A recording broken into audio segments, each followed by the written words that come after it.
बात करते हैं आज के मुख्य समाचार में देश भर की तमाम बड़ी खबरों पर नजर डालते हैं। देखिए दोस्तों, एक तो इस बार वसंत पंचमी की तारीख को लेकर अलग अलग पंचांग में काफी मतभेद देखा जा रहा। कुछ पंचांग में आज 2 तारीख को तो कुछ में 3 फरवरी को बताया गया माँ सरस्वती का प्रकट उत्सव यानी वसंत पंचमी का पर्व है, क्योंकि माघ मास के शुक्ल पक्ष की पंचमी तिथि की तारीख को लेकर ये पंचांग में भेद बना हुआ है। क्योंकि दोस्तों आज जो पंचमी तिथि की शुरुआत होगी ना, वो दोपहर करीब 12:10 पर होगी, जो कि कल सुबह 10 बजे तक खत्म होगी। हालांकि अभी देश में ज्यादातर पंचांगों ने यह माना है कि वसंत पंचमी 3 फरवरी को कल मनाई जाएगी। तो आप चाहे किसी भी दिन मनाओ, आज मनाओ, कल मनाओ, माँ सरस्वती की पूजा जरूर करनी चाहिए। वसंत पंचमी के पर्व पर खास करके विद्यार्थियों, स्टूडेंट्स को तो अवश्य करनी चाहिए। आप सभी देशवासियों को भी वसंत पंचमी की ढेर सारी हार्दिक शुभकामनाएं। माँ सरस्वती आपके जीवन में अच्छी बौद्धिक चेतना दे, माँ का आशीर्वाद हम सब पर बना रहे। इन्हीं शुभ मंगल कामनाओं के साथ आगे बढ़ते हैं खबरों में। देखिए पहली खबर, उत्तर प्रदेश प्रयागराज महाकुंभ में भी वसंत पंचमी पर चलेगी 20 कुंभ मेला स्पेशल ट्रेनें। इसके अलावा 670 अतिरिक्त बसों से भी श्रद्धालुओं को राहत मिलेगी। मुख्यमंत्री योगी आदित्यनाथ की तरफ से विशेष निर्देश जारी किए गए हैं। महाकुंभ मेले में आ रहे श्रद्धालुओं के लिए वसंत पंचमी स्नान पर भीड़ नियंत्रण को लेकर रेलवे ने भी अपनी व्यवस्था बदली है। इसके अलावा हाल ही में जो महाकुंभ में भगदड़ मची थी, तो उसके बाद अब वसंत पंचमी स्नान के लिए महाकुंभ में 5 नए बदलाव किए गए हैं। एक तो पांटून पुल को खोल दिए गए हैं, सभी वीवीआईपी पास रद्द कर दिए गए हैं, गाड़ी वाहन व्हीकल को बॉर्डर पर ही रोका गया है। ये सभी व्यवस्थाएं वसंत पंचमी के स्नान के लिए की गई है, जो कि आज और कल किए जाएंगे। बीते दिन भी दोस्तों महाकुंभ में 90 लाख से भी ज्यादा श्रद्धालुओं ने डुबकी लगाई। मुख्यमंत्री योगी आदित्यनाथ भी प्रयागराज पहुंचे। 73 देशों के डेलीगेट्स भी आए और मुख्यमंत्री ने अपने प्रयागराज दौरे के दौरान भगदड़ में हुए घायलों से मुलाकात की। हाथ जोड़कर बोले कि माई घबराओ मत, सब ठीक हो जाएगा। अफसरों से भी पूछा कि भीड़ अनकंट्रोल कैसे हुई। वैसे दोस्तों वसंत पंचमी पर प्रयागराज महाकुंभ के अलावा अयोध्या में भी 20 लाख लोगों के आने की संभावना है। तो अभी अयोध्या में भी नई गाइडलाइन जारी की गई है। 4 पहिया वाहनों का प्रवेश प्रतिबंध कर दिया गया है। महाकुंभ से जुड़े कुछ और अपडेट हैं, आगे जानेंगे अपन। फिलहाल आगे बढ़ते हैं खबरों में। देखिए दोस्तों, एक तो यूपी में योगी सरकार ने एक नया नियम भी लागू कर दिया है। अब जो अस्पतालों में नर्सें जो होती है ना, उनको नर्सिंग ऑफिसर कहा जाएगा, जो अस्पतालों की सिस्टर होती है। अब स्टाफ नर्स का पद नाम नर्सिंग अधिकारी के नाम पर होगा। वहीं नर्सिंग सिस्टर व नर्सिंग वार्ड मास्टर अब सीनियर नर्सिंग अधिकारी कहलाए जाएंगे।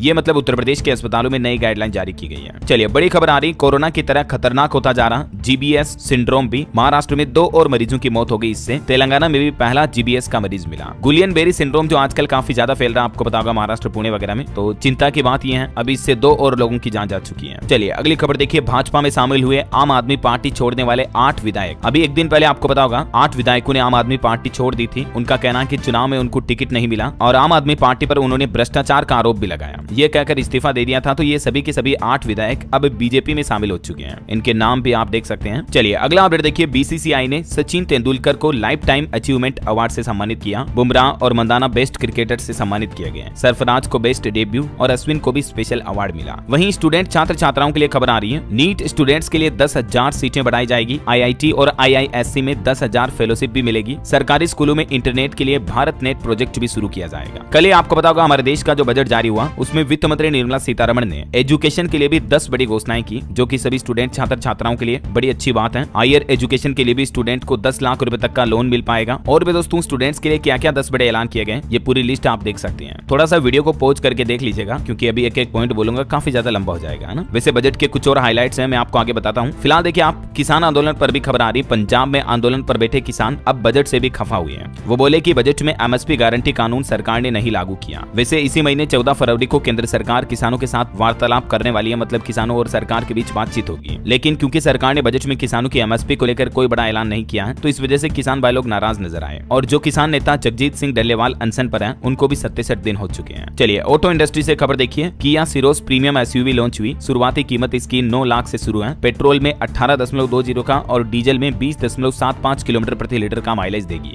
कंपनी की तरफ से यह दावा किया गया है। वहीं बड़ी खबर देखिए, हमारे पड़ोसी देश पाकिस्तान में सेना और बलोच विद्रोहियों की मुठभेड़ हुई, जिसमें पाकिस्तान के 18 सैनिकों की मौत हो गई। 23 आतंकी भी मारे गए। पाकिस्तान के बलूचिस्तान में ये सेना का ऑपरेशन जारी है। और हमारे भारत में भी देखिए दोस्तों, छत्तीसगढ़ राज्य में नक्सलियों और जवानों के बीच मुठभेड़ हुई। इसमें 8 नक्सली मारे गए। बीजापुर में जवानों ने बड़े नक्सलियों को घेरा। बीते एक महीने में ही 50 से ज्यादा नक्सलियों को ढेर कर दिया है, मतलब मार गिराया है सुरक्षा कर्मियों और जवानों ने। वैसे छत्तीसगढ़ की बात हो रही है दोस्तों, तो एक बड़ी चौंकाने वाली खबर ये आ रही है। अभी छत्तीसगढ़ राज्य में फिर से बर्ड फ्लू फैलने लगा है और इसके बाद 5000 मुर्गियों को मारा गया। छत्तीसगढ़ के रायगढ़ के एक सरकारी पोल्ट्री फार्म में ये बर्ड फ्लू वायरस फैल चुका है। इसके चलते मुर्गियों के 12,000 चूजे और 5,000 मुर्गियों को मारा गया और 17,000 अंडे भी नष्ट किए गए। और अभी रायगढ़ के इस पोल्ट्री फार्म के आसपास का 10 किलोमीटर तक का एरिया प्रशासन की निगरानी में है। और इसी बीच छत्तीसगढ़ के मुख्यमंत्री विष्णुदेव साय ने बर्ड फ्लू की रोकथाम के लिए सभी कलेक्टर्स को निर्देश भी दिए। है। देखिए, देश में विनिर्माण को बढ़ावा देने के लिए लॉन्च हुआ national manufacturing mission make in India को मिलेगा बूस्ट। दरअसल कल देश की वित्त मंत्री निर्मला सीतारमण ने जो बजट पेश किया, उसी बजट में नेशनल मैन्युफैक्चरिंग मिशन लॉन्च किया गया है। इस मिशन का मकसद है हमारे ही देश में मैन्युफैक्चरिंग को बढ़ावा देना, मतलब made in India, make in India चीजें बढ़ेगी, जिन्हें मेड फॉर ग्लोबल के लिए भारत में ही बनाया जाएगा। इसके अलावा भी बजट में वित्त मंत्री सीतारमण ने घोषणा की है कि एमएसएमई यानी सूक्ष्म, लघु और मध्यम उद्यमियों के लिए क्रेडिट गारंटी कवर को 5 करोड़ से बढ़ाकर 10 करोड़ कर दिया गया है। वैसे दोस्तों, टोटल सरकार ने इस बार 50 लाख करोड़ रुपए का बजट पेश किया। देश के प्रधानमंत्री नरेंद्र मोदी ने बजट के बाद कहा कि ये आम आदमी का बजट है, इससे देश के नागरिकों की जेब भरेगी। हालांकि विपक्ष से राहुल गांधी ने भी इस बजट पर तंज कसते हुए कहा कि बुलेट इंजरी पर बैंडेड लगाने जैसा रहा बजट। इधर प्रियंका गांधी भी बोली कि केजरीवाल ने 450 करोड़ रुपए चुनाव प्रचार में लगाए। राहुल गांधी ने कहा कि भाजपा के बजट का लक्ष्य सिर्फ 25 लोगों को लाभ पहुंचाना है। खैर, राजनीतिक नजरिए से छोड़िए दोस्तों, मार्केट एक्सपर्ट का, देश के जो एक्सपर्ट हैं, एनालिस्ट हैं, उनका इस बजट को लेकर क्या कहना है। तो देखिए बजट पर एक्सपर्ट एनालिसिस। एक तो जो सरकार ने 12 लाख रुपए तक की कमाई को टैक्स फ्री किया, लेकिन इसके पीछे कुछ शर्तें भी लागू की हैं। तो इस पर मार्केट एक्सपर्ट का यह कहना है कि सरकार 1 लाख करोड़ का घाटा उठाकर कोई न कोई बड़ा टारगेट पूरा कर रही है, क्योंकि बजट में हुए इस टैक्स के ऐलान से सरकार को डायरेक्टली टैक्स में 1 लाख करोड़ का घाटा होगा। हालांकि टैक्स कम भरेंगे तो लोगों के हाथ में ज्यादा पैसे रहेंगे, तो वे ज्यादा पैसे खर्च भी करेंगे, तो इससे एटलीस्ट हमारे देश की इकोनॉमी तो बूस्ट होगी। ये मार्केट एक्सपर्ट का कहना है।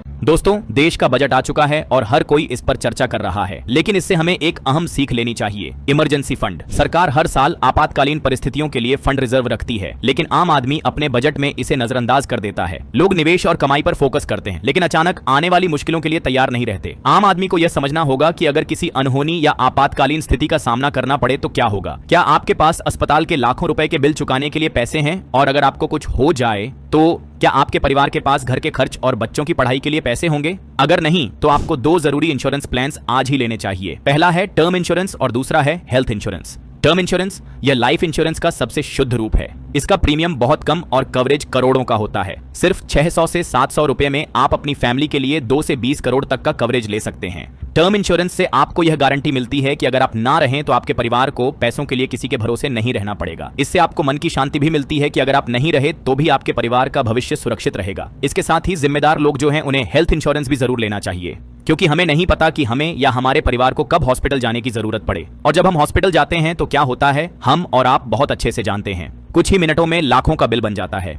इसलिए हेल्थ इंश्योरेंस लेना जरूरी है। अगर आपके परिवार में कोई बीमार हो जाए, किसी का एक्सीडेंट हो जाए या फिर किसी को मेडिकल केयर की जरूरत हो, तो इस समय में हेल्थ इंश्योरेंस आपका सबसे बड़ा साथी होगा, जो आपके मेडिकल एक्सपेंसेस को कवर करेगा।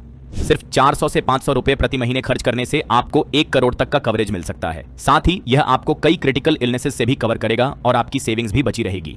तो आज ही टर्म इंश्योरेंस और हेल्थ इंश्योरेंस लेकर अपनी फैमिली को फाइनेंशियली सिक्योर करें, बाद में आपको या आपके परिवार को पछताना न पड़े। मैंने लिंक डिस्क्रिप्शन में दे दिया है। यहाँ आपको 51 से अधिक इंश्योरेंस मिलेंगे, जिनसे आप प्लान्स कंपेयर कर सकते हैं। हेल्थ इंश्योरेंस पर 25% तक का डिस्काउंट मिलेगा और टर्म इंश्योरेंस पर 15% तक का डिस्काउंट मिलेगा। टर्म इंश्योरेंस में 24 घंटे 7 दिन क्लेम असिस्टेंस और हेल्थ इंश्योरेंस में 30 मिनट में कस्टमर सपोर्ट मिलेगा।